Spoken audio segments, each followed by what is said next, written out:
Friends, welcome back to our channel Wealthy Life. Last trading session, അതായത് 9th October 2020 ഏറ്റവും പ്രധാനപ്പെട്ട ഒരു news ആയിരുന്നു RBI മോണിറ്ററി റെഗുലേറ്റിംഗ് കമ്മിറ്റിയുടെ ഔട്ട്കം. അതായത് ട്രേഡിംഗ് അവറിൽ തന്നെ നമ്മൾക്ക് RBI മോണിറ്ററി റെഗുലേറ്റിംഗ് കമ്മിറ്റിയുടെ മീറ്റിംഗ് ഔട്ട്കം നമ്മൾക്ക് കാണാൻ സാധിച്ചു. അതിനുശേഷം ചില സെക്ടറിലെ സ്റ്റോക്കുകളിൽ നല്ല ഹൈക്കുണ്ടായി. അതായത് ഇന്നത്തെ വീഡിയോയിൽ നമ്മൾ ഡിസ്കസ് ചെയ്യുന്നത് RBI മോണിറ്ററി റെഗുലേറ്റിംഗ് കമ്മിറ്റിയുടെ ഔട്ട്കം വഴി ഏതൊക്കെ സ്റ്റോക്കുകൾക്ക് അതുപോലെ തന്നെ ഏതൊക്കെ സെക്ടറുകൾക്കാണ് ബെനിഫിറ്റ് കിട്ടുന്നത്, കൂടാതെ ആ സ്റ്റോക്കുകളുടെ ബെസ്റ്റ് ബൈയിങ് ലെവൽസ് എന്തൊക്കെയാണ്.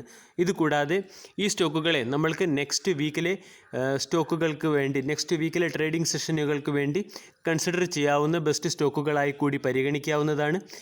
വെൽത്തി ലൈഫ് എന്ന ചാനൽ നിങ്ങൾ ആദ്യമായിട്ടാണ് വിസിറ്റ് ചെയ്യുന്നതെങ്കിൽ ചാനൽ ദയവായി സബ്സ്ക്രൈബ് ചെയ്യുക for getting instant stock recommendation and regular market updates. വീഡിയോയിലേക്ക് കടക്കുന്നതിന് മുൻപ് വെൽത്തി ലൈഫിൻ്റെ ഈ വീക്കിലെ പ്രധാനപ്പെട്ട വീഡിയോകൾ പരിശോധിക്കാം.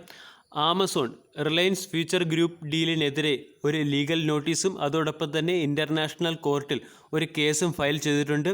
എന്തുകൊണ്ടാണ് ആമസോൺ റിലയൻസ് ഫ്യൂച്ചർ ഗ്രൂപ്പിൻ്റെ ഡീലിനെ ഒബ്സ്ട്രക്റ്റ് ചെയ്യുന്നത്, അതോടൊപ്പം തന്നെ ഫ്യൂച്ചർ റീറ്റെയിലിൽ സ്റ്റോക്ക് ഹോൾഡ് ചെയ്യുന്നവർ എന്തു ചെയ്യണം, കൂടാതെ റിലയൻസിൽ ഇൻവെസ്റ്റ് ചെയ്യാൻ ആഗ്രഹിക്കുന്നവർക്ക് ഏതാണ് ബെസ്റ്റ് ബൈയിങ് ലെവൽസ് എന്നീ കാര്യങ്ങൾ നമ്മൾ ഡിസ്കസ് ചെയ്തിട്ടുണ്ട്. അതുകൂടാതെ TCSൻ്റെ Q2 റിസൾട്ടിനെ കുറിച്ചുള്ളൊരു അനാലിസിസ് ചെയ്തായിരുന്നു. കൂടാതെ CLSI HDFC കമ്പനിയുടെ റേറ്റിംഗ് അപ്ഗ്രേഡ് ചെയ്തതിന് ശേഷം ബ്രോക്കേഴ്സിൻ്റെ ന്യൂ ടാർഗറ്റ് എന്താണ്, അതോടൊപ്പം തന്നെ സ്റ്റോക്കിൻ്റെ അനാലിസിസിനെ കുറിച്ചും നമ്മളൊരു വീഡിയോ ചെയ്തു. അതുകൂടാതെ ബൈബാക്കിൽ എന്താണ് സംഭവിക്കുന്നത്, അതായത് TCSൻ്റെ 2018 ബൈബാക്കിൽ എന്താണ് സംഭവിച്ചത്, ബൈബാക്കിനെ നമ്മൾ എങ്ങനെ അപ്രോച്ച് ചെയ്യണം എന്നതിനെക്കുറിച്ചുള്ളൊരു വീഡിയോ. ആരതി ഡ്രഗ്സിൻ്റെ ബോണസ് ഷെയർ ഇതുവരെയും കിട്ടാത്തവർക്ക് കമ്പനിയുടെ സൈഡിൽ നിന്നുള്ള എക്സ്പ്ലനേഷൻ എന്താണ്, അതുകൂടാതെ PSU സെക്ടറിലെ ബെസ്റ്റ് സ്റ്റോക്കുകൾ ഉപയോഗിച്ച് നമ്മൾക്ക് എങ്ങനെ ഒരു ഡിവിഡൻഡ് ഇൻവെസ്റ്റിംഗ് സ്ട്രാറ്റജി ബിൽഡപ്പ് ചെയ്യാം എന്നതിനെക്കുറിച്ചൊരു വീഡിയോ ചെയ്തിട്ടുണ്ടായിരുന്നു.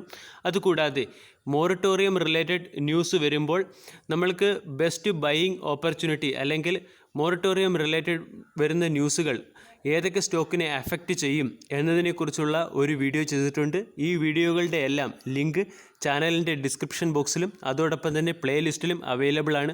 വീക്കെൻഡിൽ ഈ വീഡിയോകൾ മാക്സിമം യൂട്ടിലൈസ് ചെയ്യണം എന്ന് അഭ്യർത്ഥിക്കുന്നു. RBIയുടെ മോണിറ്ററി പോളിസിയുടെ ഔട്ട്കം ഏതൊക്കെ സ്റ്റോക്കുകളെ അഫക്റ്റ് ചെയ്യുന്നു എന്ന് മനസ്സിലാക്കുന്നതിന് മുൻപ് തന്നെ RBIയുടെ മോണിറ്ററി പോളിസി കമ്മിറ്റിയുടെ ഡിസിഷൻ സ്റ്റോക്ക് മാർക്കറ്റിനെ എങ്ങനെ അഫക്റ്റ് ചെയ്യുന്നു, അല്ലെങ്കിൽ സ്റ്റോക്ക് മാർക്കറ്റിൽ ഇതിന് എന്താണ് പ്രാധാന്യം എന്ന് നമ്മൾ മനസ്സിലാക്കണം. അതായത് RBIയുടെ മോണിറ്ററി പോളിസി കമ്മിറ്റിയുടെ 2 ഒബ്ജക്റ്റീവാണ് സ്റ്റോക്ക് മാർക്കറ്റ് സ്പെസിഫിക് ആയിട്ടുള്ളത്. ഒന്ന് സസ്റ്റൈനബിൾ എക്കണോമിക് ഗ്രോത്തും രണ്ടാമത്തേത് മാർക്കറ്റിന് ആവശ്യമായ ലിക്വിഡിറ്റി പ്രൊവൈഡ് ചെയ്യുക എന്നുള്ളതും. ഇനി മാർക്കറ്റിൽ ലിക്വിഡിറ്റി പ്രൊവൈഡ് ചെയ്യുന്നതിന് വേണ്ടി RBI ആശ്രയിക്കുന്നത് ബാങ്കിങ് സെക്ടറുകളെയാണ്. അതായത് ബാങ്കിങ് സെക്ടറുകളിൽ റിസർവ് ബാങ്ക് ഓഫ് ഇന്ത്യ വിവിധ സർക്കാർ ബോണ്ടുകൾ ഇഷ്യൂ ചെയ്യുന്നു. അതുപോലെ തന്നെ ആൾറെഡി ഇഷ്യൂ ചെയ്ത പല ബോണ്ടുകളും തിരിച്ചെടുക്കുന്നു. ഇതുവഴി ബാങ്കിങ് സെക്ടറിലെ ക്യാഷിൻ്റെ demand and supply RBI balance ചെയ്യുന്നു. ഇങ്ങനെ ഡിമാൻഡ് ആൻഡ് സപ്ലൈ ബാലൻസ് ചെയ്യുന്നതിന് വേണ്ടി RBIക്ക് റെപ്പോ റേറ്റും റിവേഴ്സ് റെപ്പോ റേറ്റും പ്രഖ്യാപിക്കാറുണ്ട്. ഈ പദ്ധതികളുടെ എല്ലാം അല്ലെങ്കിൽ ഈ പോളിസികളുടെ എല്ലാം ആത്യന്തികമായിട്ടുള്ള എയിം സസ്റ്റൈനബിൾ എക്കണോമിക് ഗ്രോത്ത് എന്ന പർപ്പസിനാണ്. ഇപ്രാവശ്യത്തെ RBIയുടെ മോണിറ്ററി പോളിസി കമ്മിറ്റി ഡിസിഷൻ നോക്കുകയാണെങ്കിൽ റെപ്പോ റേറ്റിലും റിവേഴ്സ് റെപ്പോ റേറ്റിലും ഒരു മാറ്റവും വരുത്തിയില്ല. അതായത് അവ രണ്ടും അൺചേഞ്ച് ആയിരിക്കുന്നു. അതിനർത്ഥം ബാങ്കിങ് സെക്ടർ അല്ലെങ്കിൽ സസ്റ്റൈനബിൾ എക്കണോമിക് ഗ്രോത്തിന് വേണ്ടി RBI ഇപ്രാവശ്യം ബാങ്കിങ് സെക്ടറിലൂടെയുള്ള മണി ഇഞ്ചക്ഷൻ അല്ലെങ്കിൽ വിഡ്രോവൽ പോളിസി അല്ല ഇപ്പോൾ RBI ഫോളോ ചെയ്യാൻ പോകുന്നത്. പകരം ബാക്കിയുള്ള സെക്ടറുകളിലെ ഡെവലപ്മെൻറ്റിന് ആവശ്യമായിട്ടുള്ള ചില ഫാക്ടറുകൾ അല്ലെങ്കിൽ ചില പ്ലാനുകളാണ് ഈ പ്രാവശ്യത്തെ മോണിറ്ററി പോളിസി കമ്മിറ്റിയിൽ എടുത്തിരിക്കുന്നത്. നമ്മൾ RBI മോണിറ്ററി പോളിസിയുടെ കീ ഔട്ട്കത്തെക്കുറിച്ചുള്ള ഡിസ്കഷൻ അല്ല ഈ വീഡിയോയിൽ ചെയ്യുന്നത്. പകരം വളരെ ക്രിസ്പായി അല്ലെങ്കിൽ എക്സാക്റ്റ് പോയിൻ്റായി റിസർവ് ബാങ്ക് ഓഫ് ഗവർണർ പറഞ്ഞിരിക്കുന്ന ഏതൊക്കെ സെക്ടറുകളാണ് അവരുടെ പ്രീ കോവിഡ് ലെവലിലെ ഗ്രോത്തിലേക്ക് എത്തുന്നത്, അതുപോലെ തന്നെ ഏതൊക്കെ സെക്ടറുകളിലേക്കാണ് RBI അതിൻ്റെ ഹെൽപ്പിംഗ് ഹാൻഡ് എക്സ്റ്റെൻഡ് ചെയ്യുന്നത്, ഈ 2 സെക്ടറുകളും അതുപോലെ തന്നെ അതിൽ അസോസിയേറ്റഡ് ആയിട്ടുള്ള സ്റ്റോക്കുകളുമാണ് ഇന്നത്തെ വീഡിയോയിൽ ഡിസ്കസ് ചെയ്യുന്നത്. RBIയുടെ ഗവർണർ മോണിറ്ററി പോളിസി കമ്മിറ്റി മീറ്റിങ്ങിൽ പങ്കുവച്ച ചില ഫാക്റ്റുകൾ ഞാനിവിടെ ഷെയർ ചെയ്യുകയാണ്. ഒന്നാമത്, അദ്ദേഹത്തിൻ്റെ വേടുകളിൽ നിന്നും മാർക്കറ്റിൻ്റെയും അതുപോലെ തന്നെ ഇക്കണോമിയുടെയും മൂഡ് ഫിയർ എന്ന മൂഡിൽ നിന്നും ഹോപ്പ് എന്ന മൂഡിലേക്ക് മാറിയിരിക്കുന്നു. അതായത് COVID-19 അതിനുശേഷം വന്ന ലോക്ക്ഡൗണും ഇക്കോണമിയിൽ ഉണ്ടാക്കിയ നെഗറ്റീവ് ഇമ്പാക്റ്റ്, അതോടൊപ്പം തന്നെ ഫിയറിഷ് മൂഡിൽ നിന്നും ഒരു ഹോപ്പ് അല്ലെങ്കിൽ റിക്കവറി മൂഡിലേക്ക് മാർക്കറ്റ് മാറിയിരിക്കുന്നു. രണ്ടാമത്തെ ഫാക്റ്റ്, ചില സെക്ടറുകൾ പ്രീ കോവിഡ് ലെവലിലേക്കുള്ള വളർച്ചയിൽ എത്തിക്കഴിഞ്ഞിരിക്കുന്നു. ഒന്നാമത്തേത് ഫാർമ സെക്ടർ, അഗ്രികൾച്ചർ സെക്ടർ, അതുപോലെ തന്നെ കൺസ്യൂമർ ഗുഡ്സ് സെക്ടർ, കൂടാതെ പവർ സെക്ടർ. ഈ 4 സെക്ടറുകളിൽ അവർ പ്രീ കോവിഡ് ലെവലിലേക്കുള്ള വളർച്ചയിലേക്ക് എത്തിക്കഴിഞ്ഞിരിക്കുന്നു. ഇനി നമ്മൾ പരിശോധിക്കാൻ പോകുന്നത് RBI ഇപ്പോൾ ഏതൊക്കെ സെക്ടറുകളെയാണ് റെക്കഗ്നൈസ് ചെയ്തത് അവരുടെ ഹെൽപ്പ് എക്സ്റ്റെൻഡ് ചെയ്യുന്നതിന് വേണ്ടി. പ്രധാനമായും 2 സെക്ടറുകളെയാണ് RBI ഇപ്പോൾ ഈ മോണിറ്ററി പോളിസി കമ്മിറ്റി മീറ്റിങ്ങിൻ്റെ ഔട്ട്കത്തിൽ ഫോക്കസ് ചെയ്യുന്നത്. ഒന്നാമത്തെ സെക്ടർ റിയൽ എസ്റ്റേറ്റ് സെക്ടറും രണ്ടാമത്തെ സെക്ടർ NBFC സെക്ടറും. നമ്മൾക്കറിയാം ഈ 2 സെക്ടറും ഇപ്പോൾ കറണ്ട് സ്ട്രഗിളിങ്ങിലാണ്. ഇനി നമ്മൾ പരിശോധിക്കുന്നത് NBFC കമ്പനികളെ സഹായിക്കുന്ന എന്ത് തീരുമാനമാണ് RBI മോണിറ്ററി പോളിസി കമ്മിറ്റി മീറ്റിങ്ങിൽ എടുത്തത് എന്നാണ്. അതായത് തീരുമാനം ഇതാണ്: എല്ലാ NBFC കമ്പനികൾ ഇൻക്ലൂഡിംഗ് ഹൗസിംഗ് ഫിനാൻസ് കമ്പനികളെയും RBI അതിൻ്റെ ഒറിജിനേഷൻ മോഡലിൽ ഉൾപ്പെടുത്താൻ തീരുമാനിച്ചു. ഇതാണ് NBFC കമ്പനികളെ സഹായിക്കുന്നതിന് വേണ്ടി RBI മോണിറ്ററി പോളിസി കമ്മിറ്റി മീറ്റിങ്ങിൽ എടുത്ത തീരുമാനം. ഇനി ഇതിന് മനസ്സിലാക്കുന്നതിന് മുമ്പ് നമ്മൾ ഒറിജിനേഷൻ മോഡൽ എന്താണെന്ന് മനസ്സിലാക്കണം. അതായത് ഒറിജിനേഷൻ മോഡൽ അല്ലെങ്കിൽ മറ്റൊരു പേരുണ്ട് ലെൻഡിങ് മോഡൽ. ലെൻഡിങ് മോഡൽ അനുസരിച്ച് ഇതുവരെ ചുരുക്കം ചില NBFC അല്ലെങ്കിൽ റെപ്യൂട്ടഡ് ആയിട്ടുള്ള NBFC കമ്പനികൾക്ക് മാത്രമേ RBIയുടെ ഒറിജിനേഷൻ മോഡൽ വഴി പ്രമുഖ ബാങ്കുകളുമായി പാർട്ട്ണർഷിപ്പിൽ എത്തി ലോൺ ഇഷ്യൂ ചെയ്യാൻ പറ്റുള്ളായിരുന്നു. പക്ഷേ ഇപ്പോൾ എല്ലാ NBFC കമ്പനികളെയും ഇൻക്ലൂഡിംഗ് ഹൗസിംഗ് ഫിനാൻസ് കമ്പനികളെയും ഒറിജിനേഷൻ മോഡലിൽ ഉൾപ്പെടുത്തി ഈ കമ്പനികൾക്ക് പല ബാങ്കുകളുമായി ചേർന്ന് വിവിധ തരത്തിലുള്ള ലോണുകൾ ഇഷ്യൂ ചെയ്യാനുള്ള ഫെസിലിറ്റി ഉണ്ടായിട്ടുണ്ട്. അതായത് റിയലി ഇനി വരുന്ന സമയത്ത് ഈ ന്യൂസിൻ്റെ അഡ്വാൻറ്റേജ് നമ്മൾക്ക് പ്രധാനമായും ചില ഹൗസിംഗ് ഫിനാൻസ് കമ്പനികൾക്കാണ് കിട്ടുന്നത്. കാരണം ഹൗസിംഗ് ഫിനാൻസ് കമ്പനികൾ ഇതുവരെയും ഒറിജിനേഷൻ മോഡലിൻ്റെ ഭാഗമായിട്ടില്ല. അതുകൊണ്ട് ഇന്നത്തെ വീഡിയോയിൽ നമ്മൾ ഏതൊക്കെ ഹൗസിംഗ് ഫിനാൻസ് കമ്പനികൾക്കാണ് ഇതിൻ്റെ അഡ്വാൻറ്റേജ് കിട്ടുന്നത് എന്നാണ് നമ്മൾ പരിശോധിക്കുന്നത്. ഹൗസിംഗ് ഫിനാൻസ് സെക്ടറിലെ ലീഡറും അതുപോലെ തന്നെ നല്ല റിട്ടേൺ തരുന്നതുമായ ഒരു സ്റ്റോക്കാണ് HDFC. സ്റ്റോക്കിൻ്റെ പെർഫോമൻസ് നോക്കുകയാണെങ്കിൽ 1 വീക്കിൽ സ്റ്റോക്ക് 9% ഹൈക്കായിട്ടുണ്ട്. ഇനി 1 മന്തിൽ സ്റ്റോക്ക് 11% റിട്ടേൺ തന്നിട്ടുണ്ട്. NBFC സെക്ടർ ഫുൾ പ്രഷറിലായിട്ട് കൂടിയും ലോങ് ടൈമിൽ 3 വർഷത്തിൽ സ്റ്റോക്ക് 11% റിട്ടേൺ തന്നു. 1 ഇയറിലെ സ്റ്റോക്കിൽ സംഭവിച്ച കറക്ഷൻ നോക്കുകയാണെങ്കിൽ 2400 രൂപയുടെ സ്റ്റോക്ക് ഇപ്പോൾ 1950 രൂപ റേഞ്ചിൽ അവൈലബിൾ ആണ്. ഇനി സ്റ്റോക്കിൻ്റെ മാർക്കറ്റ് ക്യാപ്പ് നോക്കാം. HDFC 3,51,000 കോടി രൂപയുടെ മാർക്കറ്റ് ക്യാപ്പുള്ള ഹൗസിംഗ് ഫിനാൻസ് സെക്ടറിലെ നമ്പർ 1 സ്റ്റോക്കാണ്. കൂടാതെ സ്റ്റോക്കിൻ്റെ വാല്യുവേഷൻ പ്രൈം വാല്യുവേഷനാണ്. ഇൻഡസ്ട്രിയുടെ വാല്യുവേഷൻ 15ഉം സ്റ്റോക്കിൻ്റെ വാല്യുവേഷൻ 19ഉമാണ്. കൂടാതെ നല്ലൊരു ഡിവിഡൻഡ് തരുന്ന കമ്പനിയാണ്.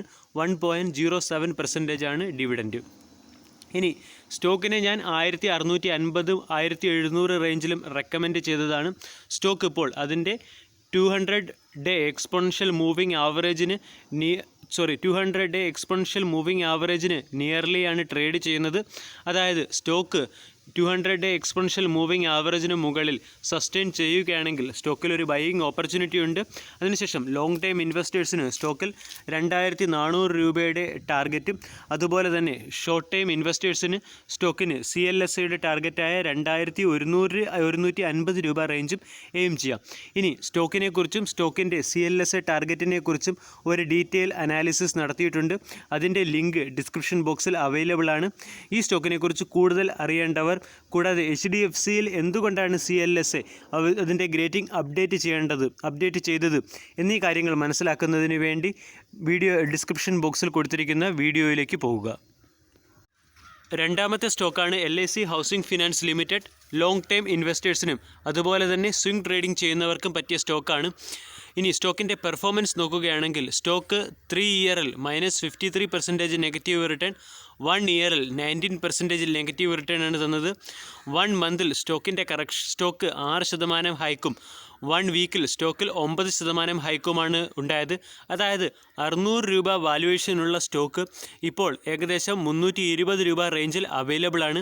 ഇനി കമ്പനിയുടെ മാർക്കറ്റ് ക്യാപ്പ് നോക്കുകയാണെങ്കിൽ 15,465 കോടി രൂപയുടെ മാർക്കറ്റ് ക്യാപ്പാണ്. സ്റ്റോക്ക് അണ്ടർ വാല്യുവേഷൻ സ്റ്റോക്കാണ്, അല്ലെങ്കിൽ ബെസ്റ്റ് വാല്യൂ ബൈയിങ് ഓപ്പർച്യൂണിറ്റി ഉള്ള സ്റ്റോക്കാണ്. അതായത് ഇൻഡസ്ട്രിയുടെ PE 15ഉം സ്റ്റോക്കിൻ്റെ PE 5ഉമാണ്. ഡിവിഡൻഡ് ഈൽഡ് നോക്കുകയാണെങ്കിലും 2.61% ഡിവിഡൻഡ് ഈൽഡ് തരുന്ന സ്റ്റോക്കാണ്. അതായത് സ്റ്റോക്ക് ലോങ് ടൈം ബയേഴ്സിന് പറ്റിയ ഒരു സ്റ്റോക്കാണ്. ഇനി സ്റ്റോക്കിലേക്കുള്ള ഇൻവെസ്റ്റിംഗ് ഓപ്പർച്യൂണിറ്റി നോക്കാം. ഈ സ്റ്റോക്കും അതിൻ്റെ 200 ഡേ എക്സ്പോണൻഷ്യൽ മൂവിങ് ആവറേജിന് നിയർ വാല്യൂവിൽ നിന്നും ഒരു പ്രൈസ് റിജക്ഷൻ ടെൻഡൻസിയാണ് കാണിക്കുന്നത്. അതായത് 3 പ്രാവശ്യം ഈ സ്റ്റോക്ക് അതിൻ്റെ 200 day exponential moving average value ആയ 330 എന്ന റേഞ്ചിലേക്ക് അറ്റംപ്റ്റ് ചെയ്യാൻ ശ്രമിച്ചു. അതിൽ നിന്നും ഒരു പ്രൈസ് റിജക്ഷനാണ് കാണുന്നത്. കൂടാതെ സ്റ്റോക്കിൻ്റെ സപ്പോർട്ട് നോക്കുകയാണെങ്കിൽ അതിൻ്റെ 50 ഡേ എക്സ്പോണൻഷ്യൽ മൂവിങ് ആവറേജ് ആയ 280 ആയിരിക്കും സ്റ്റോക്കിൻ്റെ സപ്പോർട്ട്. അതായത് 280യിൽ നിന്നും 320 റേഞ്ചിൽ ഒരു സ്വിംഗ് ട്രേഡിംഗ് ഓപ്പർച്യൂണിറ്റി തരുന്ന സ്റ്റോക്കാണ്. അതോടൊപ്പം തന്നെ 20 ഡേ എക്സ്പോണൻഷ്യൽ മൂവിങ് ആവറേജും അല്ലെങ്കിൽ 50 ഡേ എക്സ്പോണൻഷ്യൽ മൂവിങ് ആവറേജായ 280 to 290 റേഞ്ചിൽ നമ്മൾക്ക് ഈ സ്റ്റോക്കിൽ ഇൻവെസ്റ്റ് ചെയ്താൽ 1 ഇയറിൽ അല്ലെങ്കിൽ ലോങ് ടൈമിൽ സ്റ്റോക്ക് അതിൻ്റെ പ്രീ കോവിഡ് ലെവലായ 400 എന്ന റേഞ്ച് അറ്റൈൻ ചെയ്യുകയും സ്റ്റോക്ക് നല്ലൊരു റിട്ടേൺ തരുമെന്ന് പ്രതീക്ഷിക്കുകയും ചെയ്യാം. മൂന്നാമത്തെ സ്റ്റോക്കാണ് ആവാസ് ഫിനാൻസിയേഴ്സ്. ഹൗസിംഗ് ഫിനാൻസ് സെക്ടറിലെ ഒരു ഔട്ട് പെർഫോമിംഗ് സ്റ്റോക്കാണിത്. 11,440 കോടി രൂപയുടെ മാർക്കറ്റ് ക്യാപ്പുള്ള ഈ സ്റ്റോക്ക് ഓവർ വാല്യുവേഷൻ അല്ലെങ്കിൽ പ്രീമിയം വാല്യുവേഷൻ സ്റ്റോക്കാണ്. അതായത് 15% ഇൻഡസ്ട്രിയുടെ PEയും സ്റ്റോക്കിൻ്റെ PE 45ഉമാണ്. ഡിവിഡൻഡ് ഈൽഡ് നെഗ്ലിജിബിൾ ഡിവിഡൻഡാണ്. കാരണം കമ്പനി ലിസ്റ്റഡ് ആയിട്ട് 2 വർഷമേ ആയിട്ടുള്ളൂ. അതുകൊണ്ട് കമ്പനി ഇതുവരെയും ഡിവിഡൻഡ് കൊടുത്തിട്ടില്ല. കൂടാതെ കമ്പനിയുടെ പെർഫോമൻസ് നോക്കുകയാണെങ്കിൽ 1 വീക്കിൽ സ്റ്റോക്ക് 3% റിട്ടേണും, 1 മന്തിൽ സ്റ്റോക്ക് 10% റിട്ടേണും, 1 ഇയറിൽ സ്റ്റോക്ക് 8% റിട്ടേണും, 2 ഇയറിലെ പെർഫോമൻസ് നോക്കുകയാണെങ്കിൽ സ്റ്റോക്ക് 90% റിട്ടേണുമാണ് തന്നത്. ഇനി സ്റ്റോക്കിൻ്റെ പെർഫോമൻസിലേക്ക് വരാം. സ്റ്റോക്കിൻ്റെ 1 വീക്ക് ചാർട്ട് അനാലിസിസ് നോക്കുകയാണെങ്കിൽ സ്റ്റോക്കിൻ്റെ പെർഫോമൻസ് മനസ്സിലാകും. അതായത് 2000 രൂപ വാല്യുവേഷനുള്ള സ്റ്റോക്ക് കോവിഡ് പീരീഡിൽ 1000 രൂപ റേഞ്ചിലെത്തി. അതിനുശേഷം സ്റ്റോക്കിൽ നല്ലൊരു റിക്കവറിയാണ് കാണിക്കുന്നത്, അല്ലെങ്കിൽ ഒരു അപ് ട്രെൻഡാണ് കാണിക്കുന്നത്. ഈ സ്റ്റോക്ക് ഇപ്പോൾ 1400 രൂപ റേഞ്ചിൽ അവൈലബിൾ ആണ്. ഇനി സ്റ്റോക്കിൻ്റെ സ്വിംഗ് ട്രേഡിംഗ് ഓപ്പർച്യൂണിറ്റി നോക്കുകയാണെങ്കിൽ സ്റ്റോക്കിൽ 1400 രൂപ റേഞ്ചിൽ ഇൻവെസ്റ്റ് ചെയ്ത് 1550 രൂപ റേഞ്ചിൽ പ്രോഫിറ്റ് ബുക്ക് ചെയ്യാനുള്ള ഒരു സ്വിംഗ് ട്രേഡിംഗ് ഓപ്ഷൻ ഉണ്ട്. അല്ലെങ്കിൽ ലോങ് ടൈം ഇൻവെസ്റ്റേഴ്സിന് 2000 ടാർഗറ്റിൽ സ്റ്റോക്കിൽ എൻട്രി ചെയ്യാവുന്നതുമാണ്. ഇനി സ്റ്റോക്കിൻ്റെ ബെസ്റ്റ് ബൈയിങ് റേഞ്ച് നോക്കുകയാണെങ്കിൽ 1380 മുതൽ 1400 വരെയുള്ള റേഞ്ചാണ് സ്റ്റോക്കിൻ്റെ ബെസ്റ്റ് ബൈയിങ് റേഞ്ച്. വീഡിയോ എല്ലാവർക്കും ഇഷ്ടമായി എന്ന് വിശ്വസിക്കുന്നു. Thank you.